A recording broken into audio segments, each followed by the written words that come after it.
فکر و تہذیب کے ایک مرکز کی حیثیت ہے۔ سائنس یہ کہتی ہے کہ جب زمین کا وجود نہیں تھا تو روئے زمین پر پانی ہی پانی تھا، تو اللہ نے جس حصے کو سب سے پہلے بطور زمین ظاہر کیا وہ کعبۃ اللہ کی سرزمین ہے۔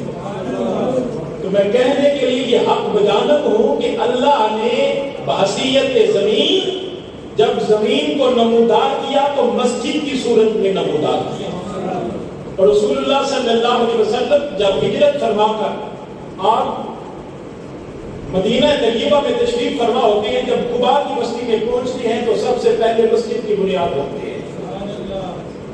جب آپ وہاں پہ 15 دن کے قیام کے بعد، چند ایام کے قیام کے بعد جب مسجد نبوی مدینہ شریف میں آتے ہیں تو آپ کہتے ہیں کہ یہ جگہ مسجد نبوی کے لیے بڑا ہی موضوع ہے، خوبصورت ہے۔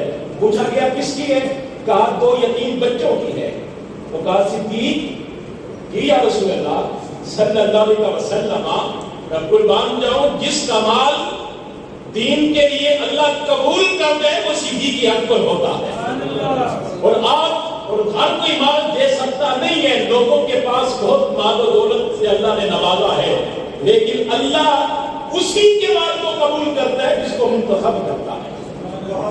تو جو ساتھی جن احباب نے اس نیک کاوش میں حصہ لیا، یہ آپ کا کمال نہیں ہے، یہ آپ کا رب نے انتخاب فرمایا ہے، تو آپ خوش قسمت ہیں۔ تو رسول اللہ صلی اللہ علیہ وسلم نے پھر مسجد نبوی کی بنیاد رکھی۔ تو یہ مسجد جس مسجد میں ہم بیٹھے ہیں یہ جامع مسجد کی شکل اختیار کر چکی ہے، اور اس مسجد کی تاریخی حیثیت ہے، ایک روحانی حیثیت ہے۔ تاریخی حیثیت یہ ہے کہ ہم میں سے جتنے بھی اس ادارے کے طالب علم ہیں، چاہے وہ کسی عہدے پہ ہے یا کسی پریکٹیکل لائف میں ہے، یا ایون کہ کوئی اپنی لیبر کر کے اپنی روزی روٹی کما رہا ہے، اس کا روحانی تعلق بھی اس مسجد کے ساتھ ہے اور علمی تعلق بھی اس مسجد کے ساتھ ہے۔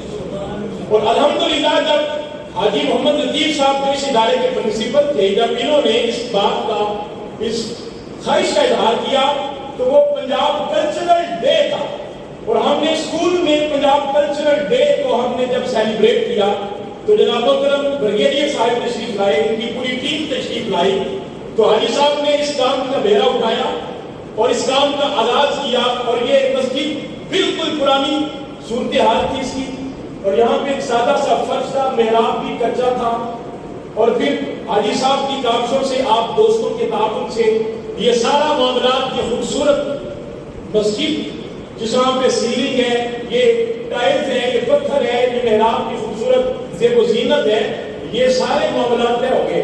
تو حاجی صاحب کہتے ہیں، مجھے ایک دن کہنے لگے علامہ صاحب، میں کہا جی صاحب جی، حاجی صاحب نے مجھے صبح شام آواز دی، میں نے کہا حاضر صاحب، شام کو آواز دی، میں نے کہا حاضر صاحب، کیونکہ یہ کام وہ کام ہوتے ہیں جو انسان اپنی مرضی سے نہیں کرتا، یہ ڈیوٹی اللہ کی طرف سے لگتی ہے۔ تو میں نے کہا حاجی صاحب، حاجی صاحب کہتے ہیں جی علامہ صاحب بات یہ ہے کہ اب میری بس ہو گئی ہے۔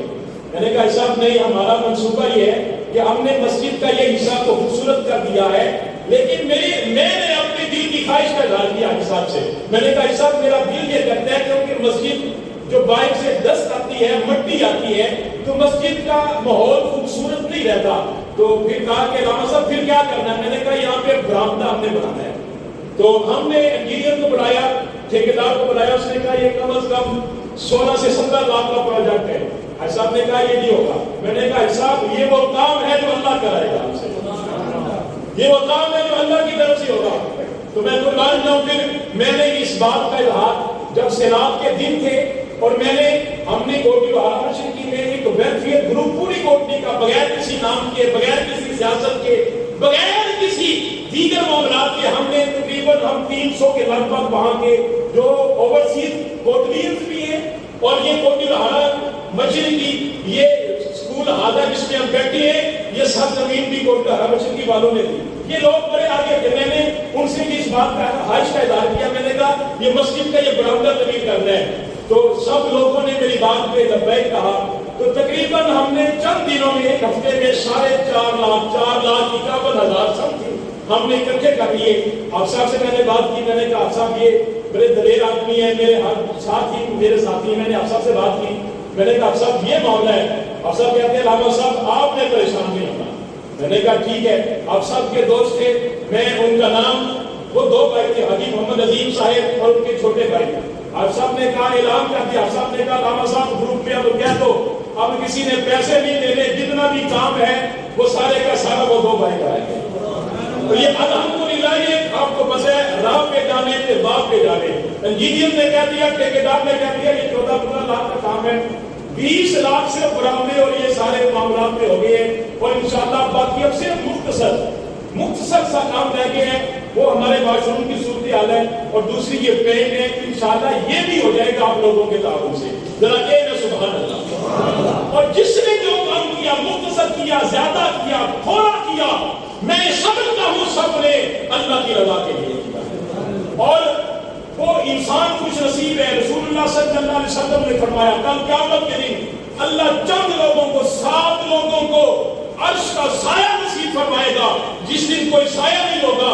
فرمایا ایک بندہ وہ ہے جس کا دل مسجد کے ساتھ لگا رہتا ہے, جس کا دل مسجد کے ساتھ لگا رہتا ہے. وہ آخری بات ختم کر رہا ہوں کیونکہ ٹائم کافی ہو گیا ہے, ختم کر رہا ہوں. آپ نے جس نے جو کیا, جسمانی مالی اس مشاورتاً جس نے جو کیا اللہ کی رضا کے لیے کیا, اور جو اللہ کی رضا کے لیے کام کرتے اس کا اجر میرا مالک بھی دیتا ہے.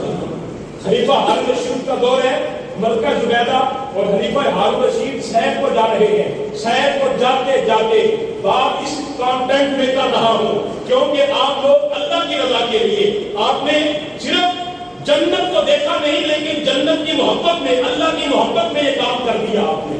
خلیفہ ہارون رشید اپنی بیگم ملکہ زبیدہ کے ساتھ جا رہا تھا. جاتے جاتے سیر کو راستے میں بہلول جسے دنیا پاگل کہتی تھی اور جسے دل والے اہل دل کہا کرتے تھے, بہلول بیٹھا ہے. ملکہ زبیدہ نے پوچھا بہلول کیا کر رہے ہو؟ تو جس طرح بچے نہیں کھیلتے ریت میں پاؤں ڈال کے ہاتھ ڈال کے گھر بناتے ہیں, بہلول نے کہا جنت میں گھر بنا رہا ہوں, جنت میں گھر بنا رہا ہوں. ملکہ زبیدہ نے کہا کہ بہلول یہ جنت سے میں صرف گھر بنا رہا ہے یا دے گا بھی؟ اس نے کہا دوں گا. کہا قیمت کیا ہے؟ اس نے جو بھی مرتبہ, اس نے کہا 5 دینار. اس نے کہا ملکہ زبیدہ نے کہا یہ لے 5 دینار.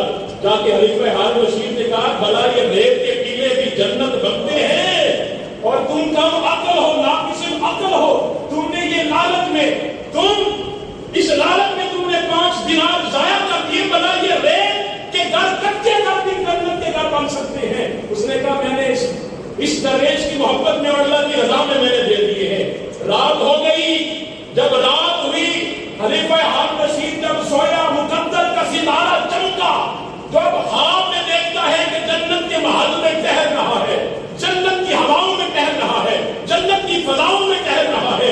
جب ٹہلتے ٹہلتے ایک محل کے دروازے سے گزرا, اس دروازے پہ نقش تھا یہ ملکہ زبیدہ کا محل ہے. یہ کس کا محل ہے؟ ملکہ زبیدہ کا. اب بادشاہ جو تھا شوہر بھی تھا اور شوہر حد کو جتاتے ہیں, اور شوہر اٹھا جب اندر جانے لگا دربار نے کہا رک جا. اس نے کہا دیکھتا نہیں ملکہ زبیدہ کا ہے, میری بیوی کا ہے. کہا اس میں وہی جائے گا جس کا حق ہے. تو شوہر ہوگا تو دنیا میں, بادشاہ ہوگا تو دنیا کی سلطنت کا بلداد کا, لیکن یہاں کے معاملے کچھ اور ہے. رات کا پچھلا پہر تھا. خلیفہ ہارون رشید گھبرا کے اٹھا, ملکہ زبیدہ کو جگایا. ملکہ زبیدہ کو جگا کے کہا چل ملکہ. اس نے کہا خیر ہے. اس نے کہا خیر ہے, سیر کو چلتے ہیں. اس نے کہا بادشاہ یہ بھی کوئی وقت ہے سیر کا؟ اس نے کہا نہیں سیر کرنی ہے, چلو سیر کو. جب سیر کو نکلے تو دیکھا اسی راستے پہ, اسی مقام پہ بہلول وہی کام کر رہا تھا جو پہلے کر رہا تھا. اب ہارون رشید کہتا ہے اے بہلول کیا کر رہا ہے؟ اور وہ بہلول کہتا ہے جنت میں گھر بنا رہا ہوں, جنت میں گھر بنا رہا ہوں. خلیفہ ہارون رشید نے کہا پھر بیچے گا؟ اس نے کہا ضرور بیچوں گا. کہا قیمت کیا ہے؟ بہلول نے کہا قیمت تیری آدھی سلطنت ہے, قیمت تیری آدھی سلطنت ہے. از رہے تو فنون ایک بات یاد آ گئی. اس خلیفہ ہارون رشید نے سوچا ہوگا اور میں بغداد کی سرزمین میں ہوں یا پاکستان کی سرزمین پہ, جہاں کل کچھ ایک اور تھا آج کچھ اور ہے. بہرحال اس نے کہا کل تو 5 دینار کا دیا تھا، آج آدھی سلطنت کی قیمت کیوں ہے، کیسے ہے؟ اس نے کہا وہ سودا بن دیکھے تھا، تو دیکھ کے آیا ہے۔ ذرا محبت سے کہ سبحان اللہ۔ اس نے کہا وہ سودا بن دیکھے تھا، تو دیکھ کے آیا ہے۔ اور یارو آپ نے کتنا سودا کیا ہے اللہ سے، بن دیکھے کیا ہے۔ کچھ لوگ تو آج دیکھ رہے ہیں اللہ کی طرف، اور آپ کے دل کو تسلی ہوئی ہوگی یار جو ہم نے کیا آج وہ ہو گیا۔ اور سب سے بڑی بات جو بات یہ ہے، پہلے مسجد صرف ایک نماز کی مسجد تھی، اب یہ 5 نمازوں کی مسجد ہے۔ باقاعدہ امام صاحب ہے یہاں پہ، 5 وقت کی نماز ہوتی ہے یہاں پر، اور یہ مین دروازہ کھول دیا گیا ہے۔ میں اہل محلہ کا مشہور ہوں، اہل محلہ یہ تعاون کر رہے ہیں۔ آپ لوگوں سے مزید میں گزارش کرتا ہوں، یہ آپ کے علاقے کی مسجد ہے، اب یہ لوگوں کے لیے اوپن ہو گئی ہے۔ اب اس کے رائٹس وہی ہیں جو عام مساجد کے حقوق ہیں، اب اس حقوق کو پورا کرنا اہل علاقہ اہل محلہ کی ذمہ داری ہے۔ یہ ارد گرد کے جتنے لوگ ہیں وہ سارے مبارکباد کے اس سے ان سے میں امید رکھتا ہوں، گزارش کرتا ہوں کہ آپ لوگ اس مسجد کے معاملات کو لے کے چلیں گے۔ اللہ کی بارگاہ میں دعا ہے اللہ پاک سب کی کاوشوں کو اپنی بارگاہ میں قبول و منظور فرمائے۔ وآخر دعوانا الحمدللہ رب العالمین۔